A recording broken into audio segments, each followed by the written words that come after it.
नमस्कार दोस्तों, मैं अंकित वर्मा एक बार फिर से स्वागत करता हूं आपके अपने चैनल अंकित वर्मा ऑल एचपी नोटिफिकेशन में।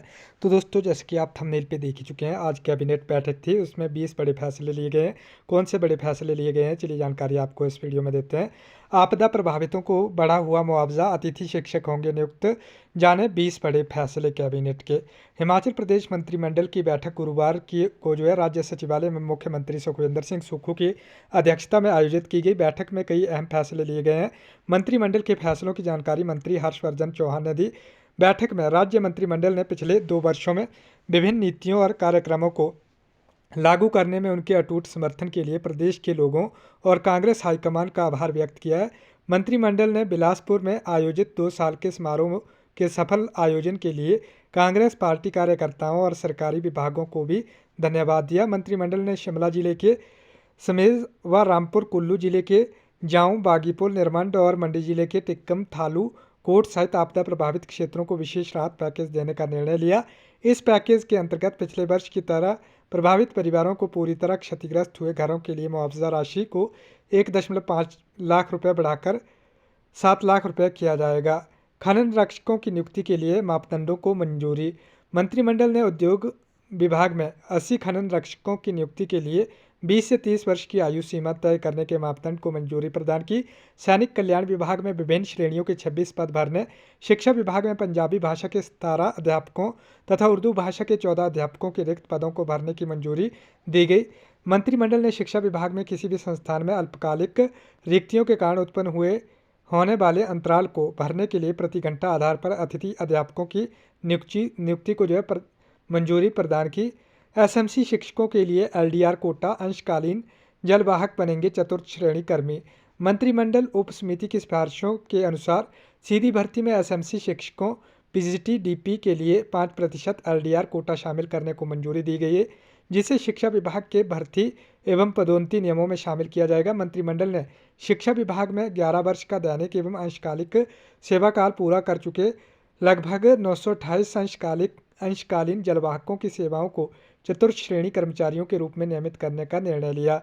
25 मेगावाट की जल विद्युत परियोजनाओं को पुनर्जीवित करने की नीति तैयार होगी।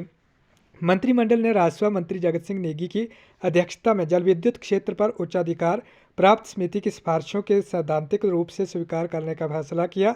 इन प्रावधानों के तहत सरकार 25 मेगावाट तक की उन परियोजनाओं का मूल्यांकन करेगी और उन्हें पुनर्जीवित करने के लिए नीति तैयार करेगी जिनमें कोई स्पष्ट प्रगति नहीं दिखी है। राज्य में वर्तमान में ऐसी 700 से अधिक रुकी हुई परियोजनाएं हैं।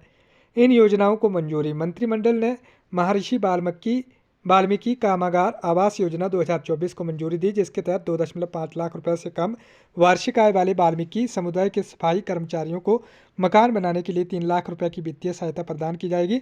मुख्यमंत्री विधवा एवं एकल नारी आवास योजना 2023 के अंतर्गत आवास निर्माण के लिए वित्तीय सहायता राशि 1.5 लाख रुपए से बढ़ाकर 3 लाख रुपए करने को भी मंजूरी मिली है। जिला खनिज फाउंडेशन ट्रस्ट नियम में संशोधन होगा।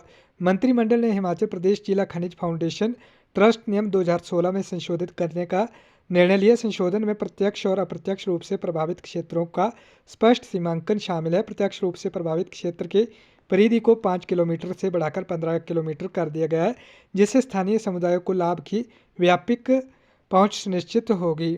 लोक निर्माण में निविदा सूचना के ऑनलाइन प्रकाशन की अवधि घटाई।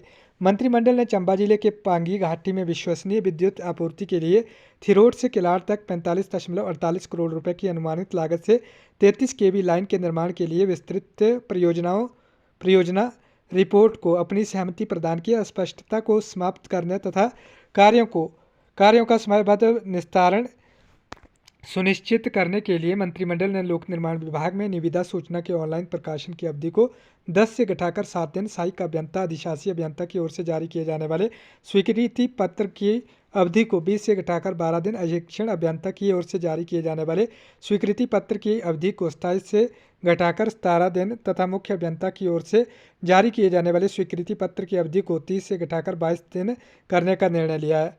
पेड़ों के निपटान के लिए एसओपी लागू होगा। राज्य भर में बेकार व सूखे पेड़ों के निपटान के लिए एक मानक संचालन प्रक्रिया को लागू करने को मंजूरी दे दी। इस कदम का उद्देश्य सड़कों के किनारे गिरे या क्षतिग्रस्त पेड़ों को तुरंत हटाना और उनका प्रबंधन सुनिश्चित करना है। इसके अलावा डीएफओ को 50 पेड़ों तक के लॉट का प्रबंधन करने की शक्तियां देने का निर्णय लिया गया ताकि प्रक्रिया को सुव्यवस्थित किया जा सके। तंबाकू उत्पादों पर कर की दर बढ़ाई। मंत्रिमंडल ने शिमला जिले के सुन्नी में एक नया उपमंडल कार्यालय खोलने तथा आवश्यक पदों के सृजन और भरने को मंजूरी दी। सिरमौर जिले में प्राथमिक स्वास्थ्य केंद्र कोटा, पाब, हल्ला, थोटा, जाखल, उतराई और नया पंजोर खोलने तथा आवश्यक पदों के सृजन और भरने को मंजूरी दी। लाहौल स्पीति जिले के केलांग पुलिस स्टेशन के अंतर्गत सरचू में एक स्थायी पुलिस चौकी खोलने को मंजूरी दी। होमस्टे संचालन के लिए मंत्रिमंडलीय उप समिति की सिफारिशों को मंजूरी। नर्सरी में प्रवेश के मानदंड बनेंगे। नर्सरी कक्षाओं और कक्षा 1 में प्रवेश के लिए आयु मानदंड को राष्ट्रीय शिक्षा नीति 2020 के अनुरूप बनाने का निर्णय लिया गया। मंत्रिमंडल ने उद्योग मंत्री हर्षवर्धन चौहान की अध्यक्षता में होमस्टे के संचालन के लिए गठित मंत्रिमंडलीय उप समिति की सिफारिशों को मंजूरी दे दी है। तो दोस्तों ये थे कैबिनेट के फैसले। अगर आपने अभी तक वीडियो को लाइक नहीं किया, लाइक करके शेयर कर दें। धन्यवाद। जय हिंद, जय भारत।